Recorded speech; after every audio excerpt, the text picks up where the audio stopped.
Welcome to the Lost and Found podcast. I'm your host, Amanda. Join me each week as I rediscover my life's meaning, my passions, and my place in this world after leaving behind the only dream I've ever known. If you are dealing with self-loss, identity changes, career transitions, or you are still trying to figure out your life's purpose, then you're not alone. Join me. Wanderers are always welcome.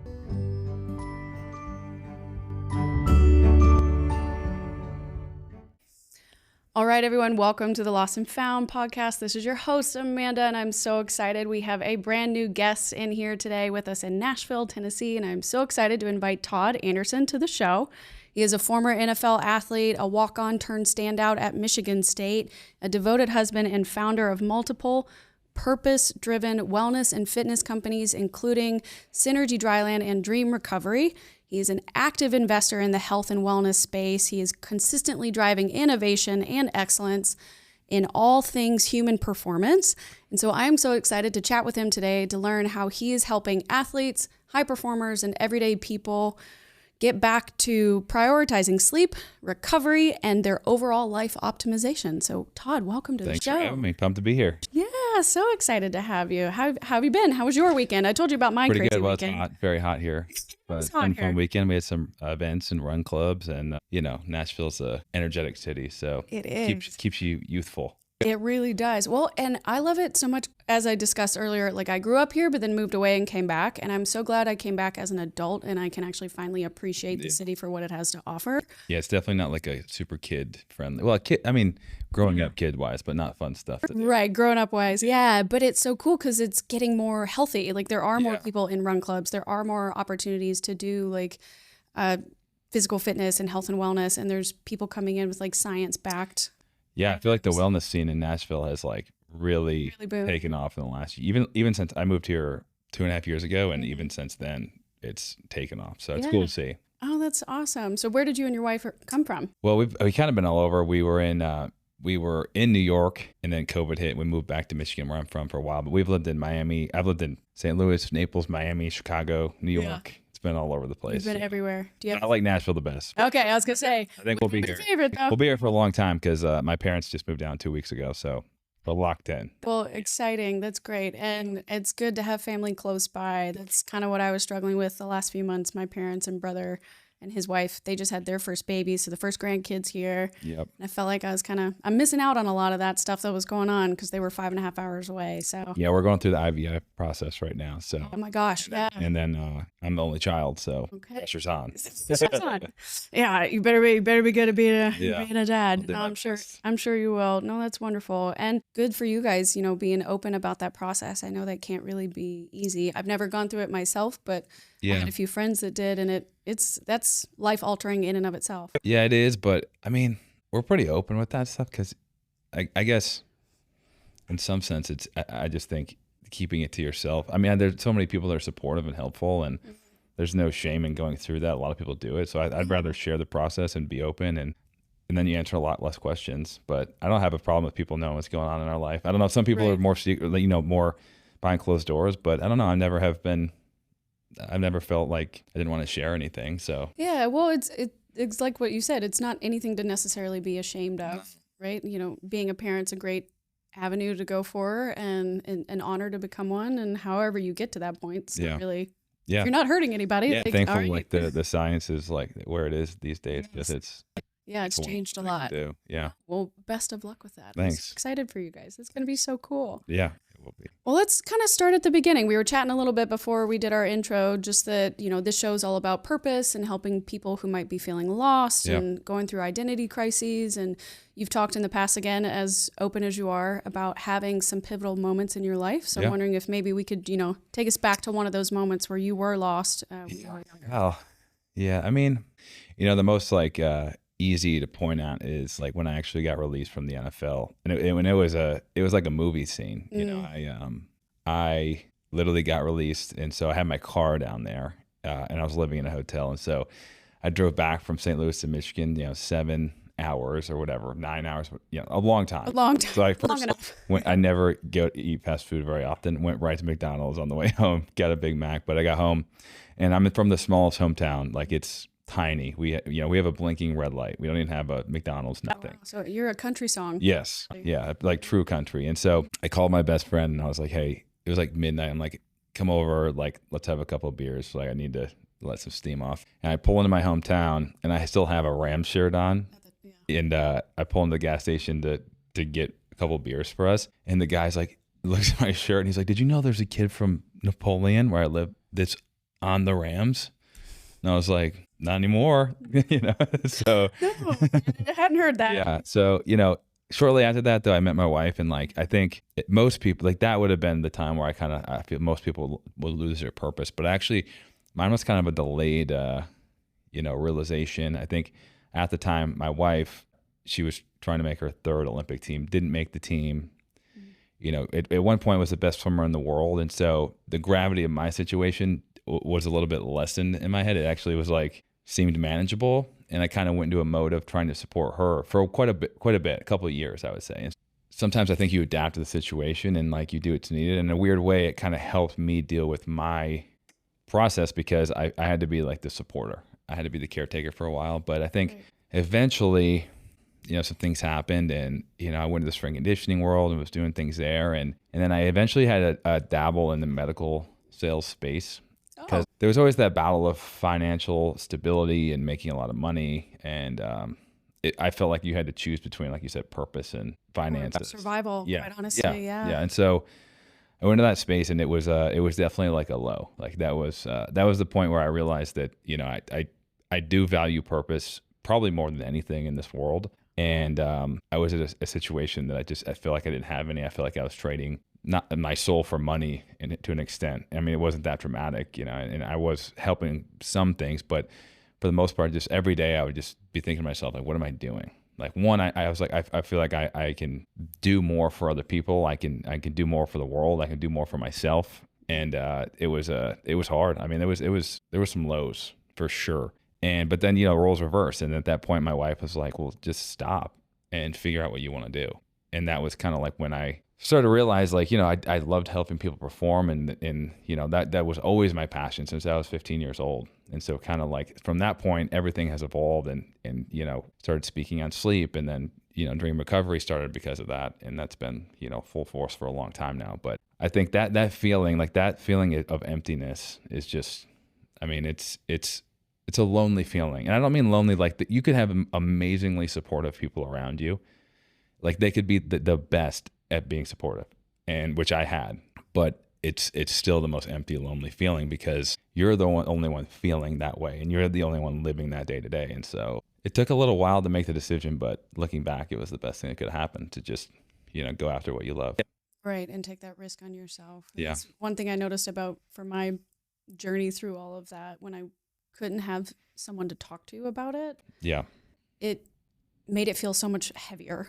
Right? 100%. Like that cartoon commercials where they try to sell you that some pharmaceuticals, there's a cloud hanging over your head. And like, you'd think that that's a joke, but then it, metaphorically speaking, like it becomes something you can't really get rid of and you don't know how to shake it. And like, people can take advantage of that because you're vulnerable or you're trying to get out of a situation. Like you said, like, oh, okay, maybe if I make more money, I'll feel better. Or if I get the house, I'll feel better. If I get the car, I'll feel better. Like, it's kind of like, it's not a status symbol really that's stopping you from being a better person. It's how do you fit in or align your life well? Yeah, I think validation is the enemy to happiness, honestly. Like, and I think that I actually think validation, looking back, drove me to do things that I didn't love because it was the things you were talking about, like are people viewing me as successful, and a lot of times the financial side comes with that. But I also think that stems from like being an athlete. I think a lot of athletes, so we work with a lot of athletes and constantly talking to pro athletes, and the mental health side has grown quite a bit. Good. But at the same time, I'll hear people say like, my performance doesn't dictate my worth, and that's not my value. My value as an athlete is not how I perform. And sometimes, I 100% agree and I get what they're saying. But on the flip side, I think a lot of times it's understanding what you want and like how you define purpose. Because as an athlete, if you wrote down what success looked like for most people, or validation, or someone's worth, if you made a list, right, like of 20 things, let's say, I think for most athletes, when they're doing really well, most of those boxes are checked. A lot of those things that people value or the way that people perceive you make you feel valuable. And when you're performing poorly or not doing well, a lot of those go away. So on one side, I'm always like, yeah, your performance isn't your worth, but the external world would maybe argue, or maybe you could almost make the argument that it does. And I think it's more about you figuring out what you want, right? Not necessarily what's perceived as purposeful or valuable, but figuring out what your goals are and what brings you joy, because that might be completely different. But that validation is it's addicting, but it can also be so detrimental for you actually figuring out what would make you happy. Yeah, no, getting those accolades from a job or a particular career, because anything could happen at some point. Like you weren't expecting to get kicked off of your team or to not be in the NFL now. Like you weren't expecting to move to all those different places or planning on how to figure that out with your wife, for her to have a bit of a shortcoming or a downfall there with her, identity and purpose regeneration and stuff too. Like things are going to ebb and flow. And if you put all your eggs in one basket, like you have the potential for all of those to go wrong. And then it makes sense. I think when you're seeking that validation too, you never actually it's hard to take a chance, because you're also always concerned about how you're going to be perceived, like when you put yourself out there. Right.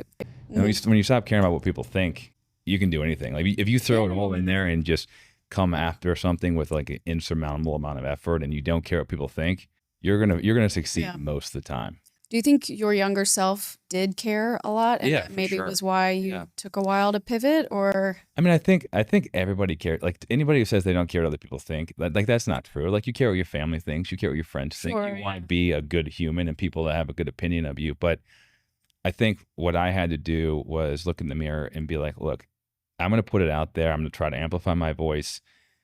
But if I look in the mirror and know that my intention is only to help people, right? If I'm just trying to put good information out there, help people, spread a good message, spread education and knowledge, I might mess up a study, I might mess up a quote, I might, misspeak here and there. But at the end of the day, it's like, if my intention is good, like I can live with that. And I think, there might be people that are talking behind your back and, for whatever reason, but those are the people you shouldn't care about. No. Your friends aren't going to be the one doing that. So the people that are doing that, like you might as well. Doesn't matter. Yeah. They're not going to invest in your business or your project or anything. So 100%. Who cares? Yeah. But it's hard to do that. I think it's hard. And it's especially hard in this day and age in the social media world. Like it's super vulnerable. Like even, I'm sure starting this was like nerve-wracking. Oh, yeah. My mom said it felt like she was listening to my diary when she would listen or watch the episode. She's kind of like, wow, how did I not know that my child felt this way, or that like she needed help and I couldn't be there. I couldn't fix it. It's kind of, but that wasn't her job to do that. Right. It was my job to share how I was feeling, because the only way I knew how to make myself feel better was to either help somebody else, like to prevent somebody else from ever feeling the way that I felt. It'd be hard too as a parent, because I feel like you could have, again, all the best intentions, but of course things don't go. Like as a parent, I feel like you feel like you're wanting to fix everything. Oh, of course, yeah. I always talk about on podcasts, like I always talk about how I was like a chubby kid, which I was. No way. Yeah. Oh yeah. No, I don't believe it.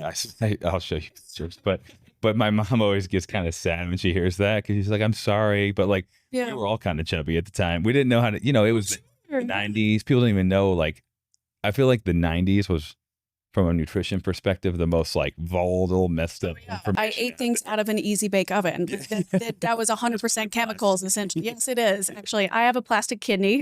Yeah. And it was also like bread was like a free pass. Remember, it was like the foundation of like the pyramids. It was like, oh, well, that's like the healthiest thing I can have, so I'm just gonna eat bread. I mean, yeah, because it's the most abundant. Yeah. So there was a lot of pizza rolls and there was a lot of bread, but hey. Well, you don't know what you don't know at the time. Right, so. But the best intentions. Yes. Yeah. No, of course. I get that. Oh, well, let's talk a little bit more about, your businesses. You started a business with your wife, the Synergy Dryland, and that's still going, yes? Is that? Yeah, I mean, that's pretty, we work with like some of the top swim teams all around the world, most of the United States, but we actually work with, I don't know if you know, Nashville Aquatic Club is one of the top swim teams in the United States. They have Olympians and we work with them, but that's been cool because, we keep a pretty small circle of athletes. They're very elite teams. Yes, of course. But it's cool because you get to see the kids develop from a young age. So it's more like a consulting and the strength conditioning, recovery, performance side. But it keeps you connected to like all these up and coming athletes. And it's really cool when the Olympics come around because you've worked with some, or, you're around that world, and you kind of, it's cool to play a small role in someone's success. Right. Similar to the sleep side. It's like, last week I just went out and talked to University of Miami, Florida football team. Nice. And, those kids are, one, unbelievably talented, especially at that school. And you always think, like, let's say that had an impact and they changed their sleep, like the impact that could have on their career, it's crazy to think about just from a trajectory perspective. So there's nothing better than seeing somebody succeed and like have that joy and hopefully contributing to that a little bit. Like of course. That's the best. Well, and that makes sense to start as young as you possibly can, right? Yeah. To just educate about general. That's what's cool. So that was kind of our purpose on the swim side. So, I obviously was not a swimmer. I'm probably the worst swimmer in the city. But my wife, I trained my wife at the end of her career on the strength conditioning side, and seeing that space, we realized like there's quite an opportunity here, especially like you're saying, starting kids at a young age and gradually progressing them to a point like they're going to be elite. Like if you wanted to go to the Olympics, like what's the path from A to B? Right. And there wasn't a lot of clarity there. So that's when we work with people. We try to kind of, that's our goal, is to kind of, make a blueprint for these programs of how would you get someone, not try to just make them the best when they're already 16 years old. It's like, how do you progress that so they all have a chance to be really, really good? Yeah. And that's hard because like swim coaches, no other sport is the coach going to coach the actual practice, but then also be the strength conditioning coach. And a lot of times that's how it's set up. So it's hard enough to be a swim coach or a strength conditioning coach. I would think about it like if you have an elite team like that, it should be like the NFL where you have the separate team. But it's just resources. Swimming is a smaller sport, and it's time intensive, and it's also unique in a strength conditioning perspective because you're not really dealing with gravity. Every other sport, gravity is the main factor. You're on land, so when you do stuff in the weight room, it's mimicking the sport. While swimming, it's like throw that out the window. So it's a little bit of a unique approach. Do you and your wife ever help the athletes now? Like if you start to notice like their mental conditioning, like you two have prior histories with noticing what happened in your own lives, like when a pivotal moment was about to come up, like do your current athletes, do you help them at all? Or we have a board of advisors. We have some like high level like sports. We have sports psychologists. We have a sports psychiatrist on board that we consult with. But I think it's more on the foundational level. I think, we're not with the kids. We're more, from a distance. But it's honestly cool because a lot of the programs now are investing in on-site people and understanding like that's a huge piece of high performance.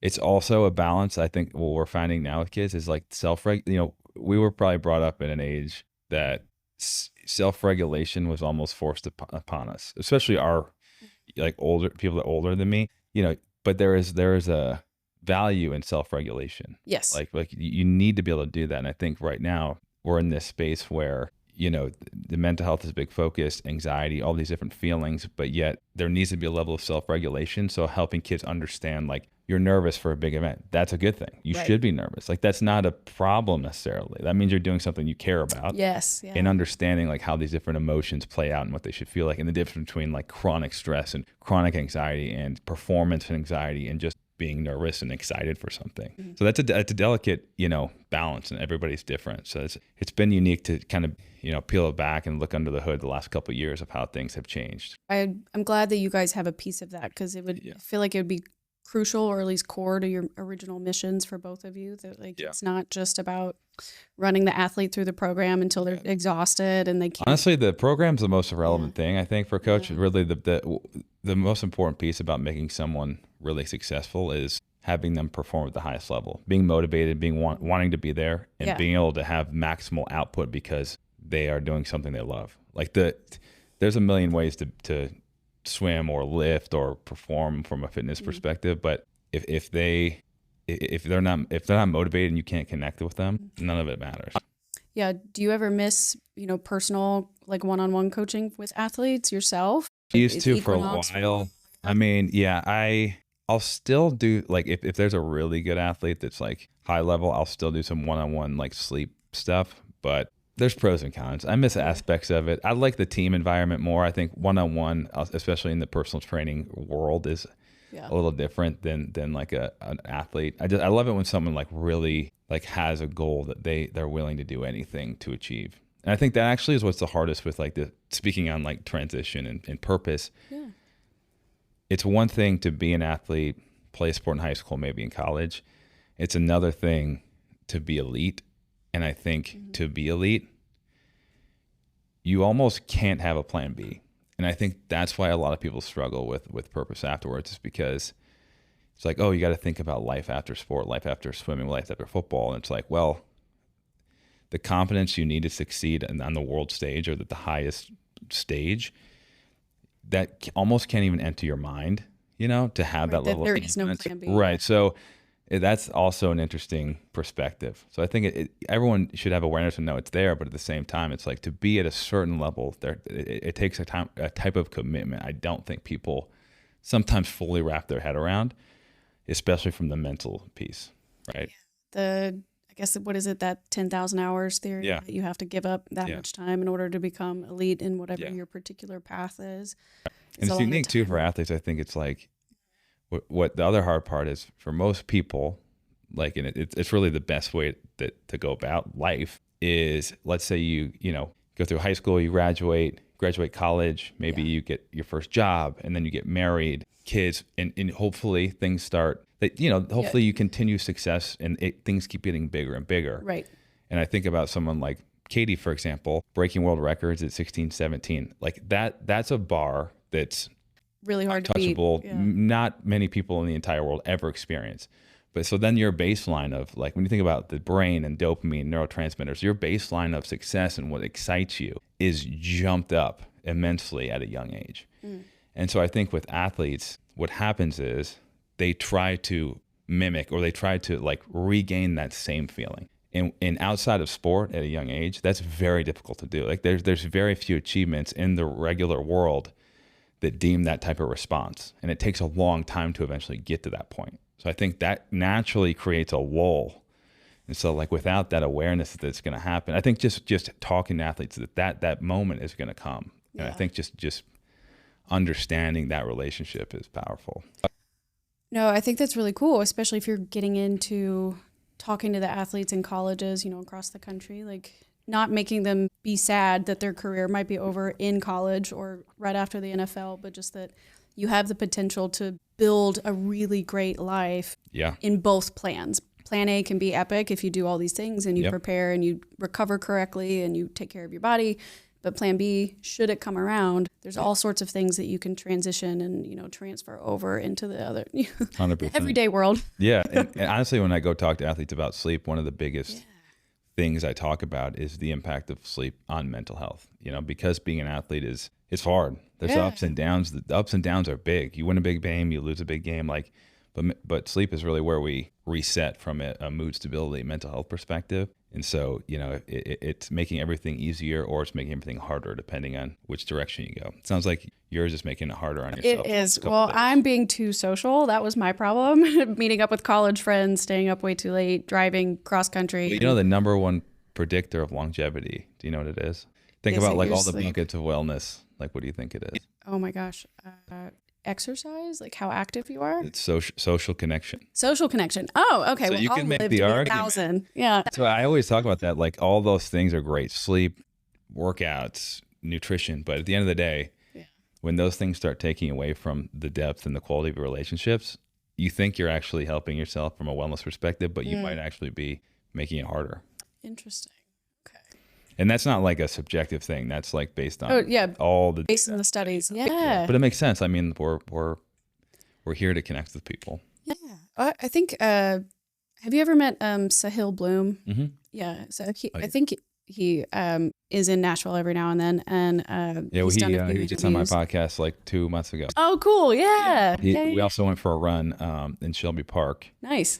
And he's a much better runner than me. Oh, yeah. Well, like, I would be walking and be like, bye guys, I'll see you. He's like, oh, we'll go for like a chill, like a 6 mile recovery run. And we're running like 7:45 pace. And I'm just cooked. My heart rate's just 170. Yeah. And so. Well, that must have been fun. He was on the Beating the Heat, right? Heat, yeah. Okay. Yeah, he made it. He made it through the whole sauna. But he's a great guy. Like he's because he wrote that book, The 5 Types of Wealth, and he talked about that social wealth is important. Yeah, and he's somebody like I've been around him a fair amount, and he lives the brand. He practices what he preaches. He's also one of the most well-spoken guys. Like his ability to communicate is unbelievable. Like I don't even know.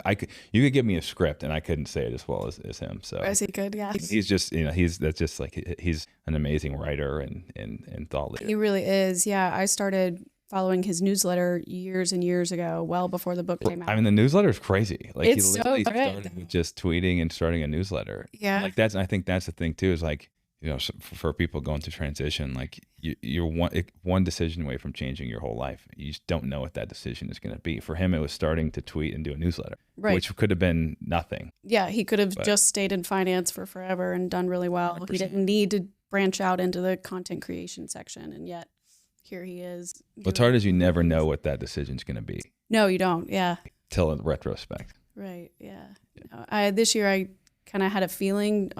My birthday was in January, and I kind of had a feeling. I don't know why. Maybe it was just an intuition kind of speaking to me or something. But just that this is the year that's going to change my life. Like this is the year that I invest in other types of wealth and see what happens, or invest in myself. Good. I think taking care of my family was the right thing to do. I think investing in the podcast is the right thing to do. It's honestly one of the only times where I kind of feel like I'm actually in alignment with what I'm supposed to be doing. Even if I don't have the answers on the show, or I don't know the exact strategic direction I'm trying to go in, at least connecting with people who can share their stories and make me feel less alone in the world gives me more purpose to keep trying to go and meet more people and get as many people on the show as possible. Just because I think at least the generations that are coming up, like Gen Z and the millennials, like we all got sold that same kind of dream. Like you said, the go to college and the house and the partner and the car and the dog and the 2.5 kids and all these things, and get the 40-year career in that one business and see how it goes. And it's kind of like, that's not the world anymore. That's just, no, we can't keep up with that. And it doesn't have to be either, and it doesn't have to be. And so just because you got sold a particular path doesn't mean that that's the path you have to follow, or that's the path that's meant for you, or it's the right one. Right. Yeah. What do you think the thing is that you're resisting that would help you the most? Like, I feel like there's always like, you're trying to do something, the thing that you're probably resisting the most is potentially the thing that could help the most. It's a big question. No, well, it'd be great to actually ask you too, because you're an actual business owner. I just thought about that right now. So I didn't have anything in my head before this. It's okay. No, I appreciate the question. I do not have a business background. All of my background's in psychology and counterterrorism. So like everything I have is very strategic, tactical analysis kind of stuff, and not social related or finance related at all. So I think for me, the scariest thing is the finances of trying to build up a personal brand, and how do I do that while still working in other places, So like, I know that 100% of my focus is not on the show. Mm-hmm. And in order to grow that presence, grow that audience, grow that community, I feel like I would need to invest either more marketing or more time to this. And I can't justify it yet. I don't have the financial reason. And some people say, just go for it. You got to jump ship. And I'm kind of like, that feels crazy. There is always a point, though, I feel like, where you have to jump off the ledge one way or the other. Yeah. So I'm sure my ledge is coming. Yeah. I'm not at the ledge yet. Sounds like it's coming. It is coming. I know that. And it's a terrifying thing to think about, but it's also the only thing that really feels crazy exciting at the same time. Yeah. So I don't know. But tell me a bit more about you, though, for Dream Recovery and all the products that you're making. Like, you could have gone into any avenue of wellness. As a former pro athlete, turned entrepreneur, you could have had a protein. You could have developed a new vitamin that people should take. You could have been the AG1, and you're not. Yeah. So why sleep? Out of all the things that you could have created, why Dream Recovery? I mean, it's honestly a really simple answer, is because like my parents are both teachers. I come from a place of, I love the feeling of helping people and seeing them succeed. Like, there's nothing better than seeing the joy on someone's face after they accomplish something. And so any way you can help that. And so that's kind of like, I think I was raised at that. I don't know if it was intentional or not, but that's just like in my DNA of that being super valuable. And so through my exploration of performance and helping people perform about 10 years ago, after looking at everything and seeing new research, and before anyone was talking about it, I firmly believe that sleep is the fastest route to helping someone perform at a higher level, whether it be in a desk job or a professional athlete, or just feel better from a mental health perspective. And so, if my goal is to help people in the most efficient, most effective way possible, we believe that sleep is that route. And that's the only reason that sleep. Okay. It would be AG1 if I believe that was the best way to help people. It would be fitness equipment or protein, whatever it is. Yeah. But I firmly believe that sleep is the foundation that all those things stack on top of. All those are great things. But if you pull sleep out from the underneath, it's like pulling a rug out, it all collapses. It's like Jenga. Well, sure. Yeah. Because if you don't, what's the max a person can go? Like a week, 11 days? Yeah. Without, and then they extremely dead. And if you look at those other pieces of wellness, nutrition, fitness, like workouts, cardio, strength, all these different things, those can be manipulated and you can get by for a while. There's a lot of different routes, different styles, different types. Your body's pretty adaptable in those other buckets. Sleep is the one that we're universally pretty much wired almost identically. And it's either making you better or making you worse, literally. Thanks. Like coaches say it all the time, but sleep is the only thing where if you're sleeping well and you're taking care of yourself, it's only going to add to the quality of your life. If you're not, it's going to take away from all those other buckets. Oh man. Okay. So then what do you offer that helps people sleep better right now? So we have a lot of stuff. We have a bunch of different blue light glasses, sleep masks, pillowcases, mouth tape, nasal strips. What else do we have? My brother loves the nasal strips. He just uses whatever the CVS brand is, but he was a CrossFit coach for a while, did powerlifting. He was a decathlete. I think you guys would probably bro out together. We the sauna session. We worked on the nasal strips it took us a year and a half. I have no manufacturing background. We worked with a lot of people, but we have a patented design. We designed them from the top down. So, ours are the only ones that function the way they do. The only, people can't really copy our shape. But because of that, you don't realize how difficult it is to manufacture a large volume. And, it's very delicate when you have different pieces and you're trying to make them fast, it's hard. So learned way more about manufacturing than I ever thought I would have to, but, super rewarding after the whole process. And then the feedback's been unbelievable. So that's always the concern, right. You do all this testing, all this stuff, but until it actually gets shipped out and people are using it. But it's been cool. Even this week, we had the first ever NBA player to wear nasal strips in a game. Never seen that before. He organically bought the product, plays for the Jazz. Okay. Asked the NBA if he could wear it in the game. We saw it on TV. Had no idea. We had 2 Major League Baseball guys wear them in games organically. Had no idea. They just bought them off our website. And so... that's so cool. Pretty cool, yeah. That must be the nicest form of I know you say you're not chasing validation by any means, but the vindication of I put all this energy into this product and 100%. Someone organically took it. 100%. I'm sure you guys do PR boxes for some people, but the fact that the exact target audience member went and bought your item on purpose for their physical fitness, it's excellent. The coolest validation ever Yeah. was a year ago. So we're about a year in. Okay. Super young still. We started small, we bootstrapped it, and then we scaled it up. So we were still new, and we'd send PR boxes out, but we weren't really working with many big people. And all of a sudden I got 10 text messages at the same time. I'm on a call with my partners and we get sent this post by Vogue, and it's Emma Roberts, and they did a "What's in your bag" segment. And literally she takes her bag.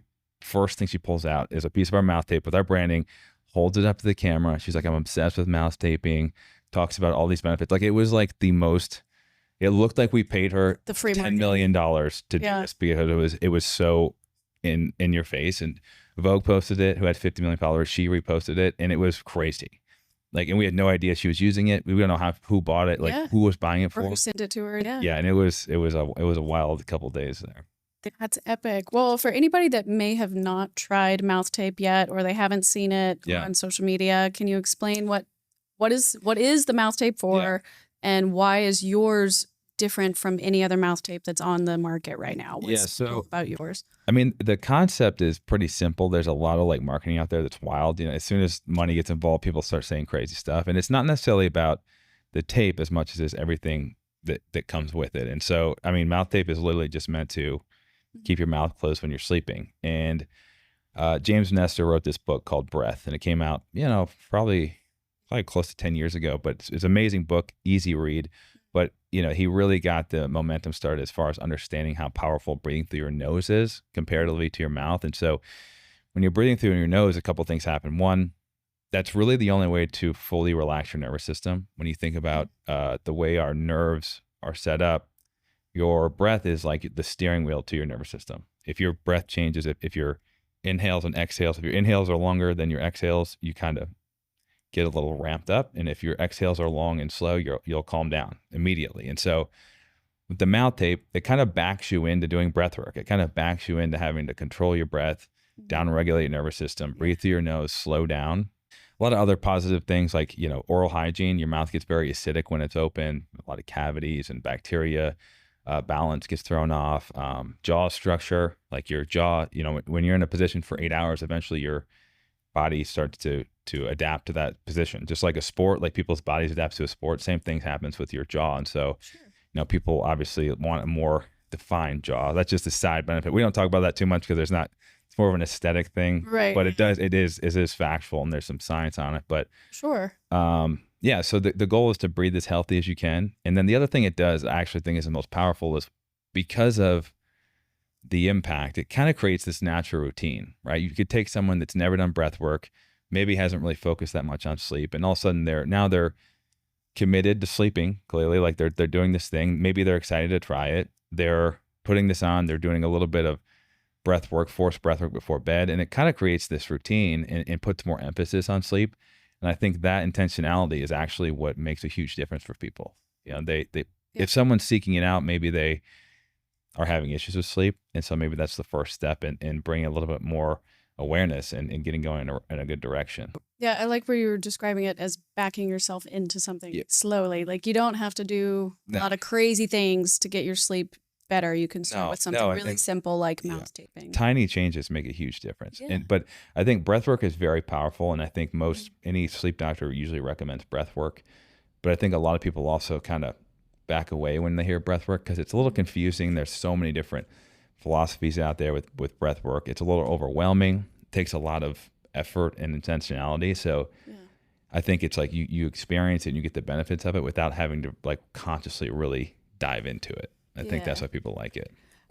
As you've started this particular business, because it doesn't seem like it's something very common, right? No. That people are studying sleep or trying to build items based on sleep. You know, they sell like really nice sheets or cooling pillows or something like that. But that just regulates your body heat, not necessarily helping you have the best possible sleep cycles. Like, what were some maybe misconceptions that you had about sleep before you started this whole process? So I was speaking on sleep for about 7 or 8 years prior, and it's actually like came about because of I would get asked all the time for recommendations. Okay. And so I was like all in on that world. Like I was like that was my main focus. And so my passion is still product development and how it impacts sleep and how we can, you know, really focus on helping people sleep. Like I'm not a super money driven guy. I just love it like when we get the feedback from people. So I'm always thinking about how we can help people sleep better. And so the reason we went there first was just I felt the amount of impact that it had. It's super impactful. When I think about sleep, even when you think about medical conditions that pertain to sleep, and people have actual sleep issues, a huge majority are related to breathing, like your apneas, people using CPAPs. And so, you know, attacking that angle was kind of like the goal, to combination of the mouth tape and the nasal strips and doing things that were, you know, geared towards people. Like we don't work with people with huge, you know, medical ailments and apneas. Like we're trying to take people that don't feel great, they're healthy, but they want to go from 80% to 100%. And so we felt like breathing was the fastest, most effective way. And then we branched out from there. But eventually, we're developing products now. We'll have a whole portfolio of everything. You know, just about every 6 months we have a product rollout, and we have some cool stuff coming out. Can't really say it yet, but it'll be we have a really cool, like, one of a kind product coming out in about 6 months that I'm excited for. Nice. Okay, cool. Yeah. No sneak peek today. I mean, it already exists, but we're doing it in a really cool, different way. It's nothing Okay. like crazy if you're not into the sleep world, you probably won't be that crazy. But for me, I'm like, it's really You're cool. psyched. Yeah. Okay. If somebody was going to start the process of trying to have a better sleep or a better sleeping routine, what is the one item they should get from Dream Recovery to start it? Because you have a lot of options. I mean, there's a lot of things you can do without buying products, but the one that I can't live without, I'll just speak for myself, is honestly the sleep mask. The mask, okay. And so, because the thing I love about it is light has a huge impact on your sleep, right? Like it's one of the hard, and it's actually pretty hard to control. If you think about it, especially if you're traveling, you have different environments, different windows and blinds, different times of the year. Everything is constantly changing, and that's a cheap, easy thing you can take anywhere you go, replicate that dark environment in any situation. And that's why I think it's super powerful. And so if you haven't tried a sleep mask, once you do, you can't go back. Yeah. It's like, it's a life-changing thing. And I think that's actually the one I recommend the most. But I use that. I mean, I use the tape and the mask like religiously. Like that's the two that like every single night, no matter what. Yeah, that set you up for success. Yeah. And have you now been using it long enough you can tell the difference if you don't use it or you I can tell. Yeah, I mean that's like a non-negotiable. Like I'm in bad shape if I don't use it. The mouth tape is survivable. Mm-hmm. It's not great. I had mild sleep apnea, and so it's like I sleep substantially worse when I don't have it. But the mask is a combination of habit and the actual function. So when I don't have it, it just feels like it feels like I'm sleeping without blankets on or something. Right, yeah, something's missing. Yeah, it's not good. It should be heavier. Yeah. Something's not here. Yeah. Something's not right. Well, I love that. I'm so glad to hear that the thing that you've created has now not only benefit other people, but benefit your own life too. And yeah, it's very self-serving. That's what's cool is everybody sleeps. Hey. So it's like, that's fine. It's cool when you're making stuff that you can test yourself firsthand. Like you're the first test person. And so. Well, I also feel like why create something you don't believe in? For sure. Yeah. Yeah. And I agree. You would hate your life again, talking all day long about sleep. And you're like, you know what? This isn't it. I don't like this stuff. I think sometimes people think they need to make the choice between business and purpose, like you're saying.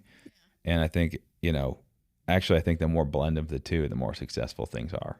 I mean, obviously there's outliers, but if you look at most people that are really happy and then really love what they do, it's because usually they are mission driven, right? Like there's certain people that are fully financially driven, and that's fine. But I think that combination, it's cool because I think sometimes like you grow up with this perception that it's one or the other, and you think, oh, the most successful, like you hear people talk about billionaires or whatever. It's like you assume like, oh, all they care about is money. You have to be a savage. It's like, no, you could just make something that helps people a ton and is a great product. Right. Well, and how many rich people have you met now in all these different industries or through social media or the different PR events you might be doing? And like, you have an idea in your head of, oh, wow, they're way more successful than me. They must be so happy, or they must have all these good things going for them. And you end up meeting them in real life and you're kind of like, they're anxious or they're depressed, or maybe they're going through a divorce, or they have human sides to them too. Yeah. Like money didn't fix everything. Yeah. I've been blessed to be around a lot of very successful people, and people will ask me quite a bit, what's the biggest trait? What's the biggest trait of someone that's extremely successful? And I honestly think it's just exposure. And what I mean by that is, I'm from a small town, and most people have a 9-to-5 and they live a pretty simple life, and that's great. A lot of people are very happy, but I think the difference between people that are really successful is they're just around other people of that caliber a lot. And because once you start getting in those rooms, you're with people with big titles and positions and a ton of money and stuff. When you're around it enough, you start to realize like, oh, they're just like me. Like they're nothing different. There's nothing that special. And you start to build confidence of what you can do. But it takes that exposure to those people and being around those situations and being around it enough where you start to build confidence in yourself. Because when you see it from afar, it's like put on such a pedestal that you can't imagine yourself being in that room. And then you get in that room and all of a sudden you're like, I can do this. Like I can make this happen. Like I can do all the things that they can do. And then you do. But I think it's hard figuring out how to connect those two dots and get in those rooms and be around people enough that you look up to or you aspire to be like, to realize Yeah. they're just a normal person just like you. Yeah, they're just trying to live and figure it out at the same Yeah, time. and they have the same ups and downs and all that stuff. Yeah. Well, and that's kind of one reason why I really liked this avenue for the podcast too, is that every single one of us has a pivotal moment where they've had to go, what do I do now? Yeah. Like, how do I fix this? How do I change this? Like, my life is not going in the direction I thought it should be. How do I pull myself out of this hole? And that could be for anyone, like you said, from a small town, living, you know, a more simple life, to a rich billionaire that flies all over the globe all the time. Yeah. And no one can escape that aspect of the human condition. No. And so that's why I'm fascinated by it, is that it's a universal connector. Even though it might be a painful thing, it's a universal connector for all of us. Yeah. But I'm curious, you did mention a little bit about like being in the room with the right people. Yeah. Have you ever felt imposter syndrome after changing, you know, kind of pivoting Always. yourself? I still this day, for sure. Yeah. I mean, I feel like my whole life has been imposter syndrome in the most positive way. And what I mean by that is, you know, I was, like I said, I was a chubby kid, but I felt like I kept getting these opportunities. Like, I was a pretty good athlete. I'd be asked to be on these teams. And it felt like every step of the way, still to this day, I would barely be getting in the room, or barely be on the team, or barely get the opportunity, and then had to adapt to the situation, like literally for the last 30 years. And it always felt like I had to have a chip on my shoulder and be gritty and figure it out and get used to that feeling of like, Sure, what am I doing? Like, I can't, like, I shouldn't be here. But as that goes on, like you take a look back, and like you turn behind, and like all of a sudden you're at the top of the stairs. Like, every one of those steps was part of the journey, and you're now at the top of the stairs, and you're like, wow, like, look at everything I've done. And so I've always felt that, and there's still situations I feel that, but the more you're in them, the more you get used to that feeling. And so now I think that I'm to a point where I've done enough that feeling's not necessarily unfamiliar, and I don't, you know, hide in the corner as much as I used to. I kind of, you know, I've been there, and I'm like, okay, ride this out, and we're going to get through it, and you'll be okay.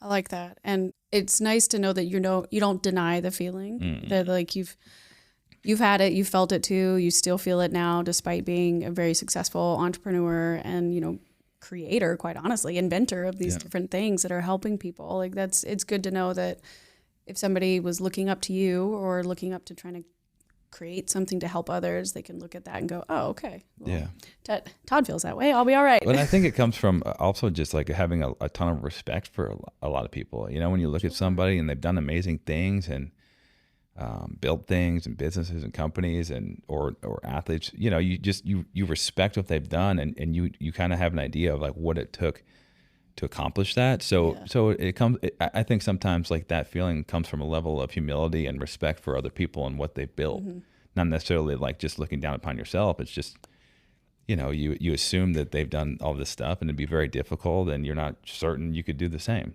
And so I think that's like a positive spin on it.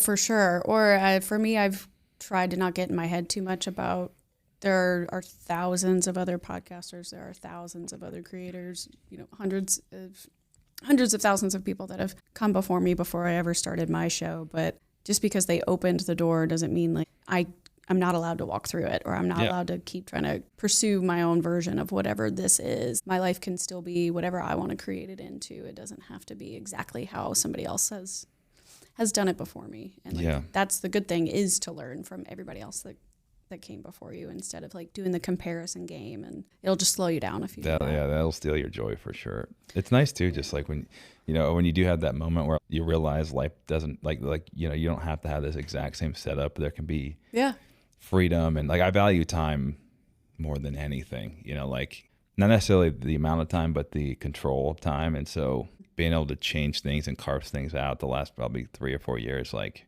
I couldn't even put a value on that.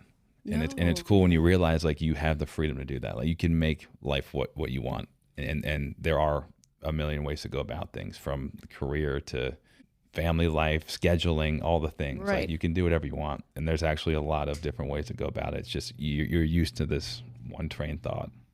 Yeah. Well, and think if your life had turned out the way that you thought it was going to, you may not necessarily have the freedom that you have today. Yeah. I mean, there's so many things along the way that could have changed like the entire trajectory, like, and so many little decisions, like, you know, you're talking about these moments, but what's crazy is like, you know, I think back about maybe like 5 of these things. They were such minor decisions that ended up being monumental. Yes. So I think that's what's hard. Sometimes you don't know. No, you don't. Sometimes you do. Like sometimes it feels like this is a really big decision, and sometimes it's something that's like a split second decision, and it ends up being the one that actually, in retrospect, was the most important. Yeah. Do you like have a moment? Effect. Yeah, the butterfly effect. Yeah. Do you have a butterfly effect moment that you know of, or that when you think about like this was the day that like everything really just took off? Or it may not have happened yet. I mean, the biggest butterfly effect, when I look at my life as a whole, like going to Michigan State was probably the biggest trajectory change of what could have been. And so the only reason I ended up getting an opportunity there without going to this big long story is my football team had a 7-on-7 summer scrimmage. It's like a super low key, like summer football thing. Yeah. And I didn't even play a position that needed to be there. And last minute, I decided just to go hang out with the team, show up just to be a good teammate and be with the guys. Someone didn't show up. I ended up jumping in at a different position, and I made a couple crazy plays. Another coach saw me. One thing led to the next, and that's the only reason I ever got an opportunity to walk on at Michigan State. And so if I just wouldn't have showed up that day, my entire life would be different. Like 100% would be not sitting here. And so that's the thing. I think, for a while there, I made a commitment to say yes to, like, I wouldn't allow being tired or just not wanting to be a reason why I said no to things. I did that for about 2 years. I really committed to it relatively recently, and it was pretty life-changing. And it was cool to see the momentum and, how many things you maybe don't want to do, or it seems like it's a lot, or you're got a lot of moving parts. You can think of a million excuses not to do it, but there's so many things that just lead to other opportunities, and you meet people, and it's really cool how life kind of plays out if you just expose yourself to as many opportunities as you can.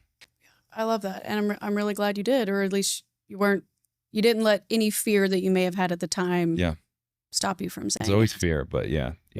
Most of the time things work out. Yeah. Well, that's awesome. I've had so much fun talking to you, Todd. We've only got a few minutes left. So I'll run through kind of rapid fire the last few core questions that I usually ask all my guests. Yeah. So what do you want out of life, and have you found what you're looking for? What do I want out of life?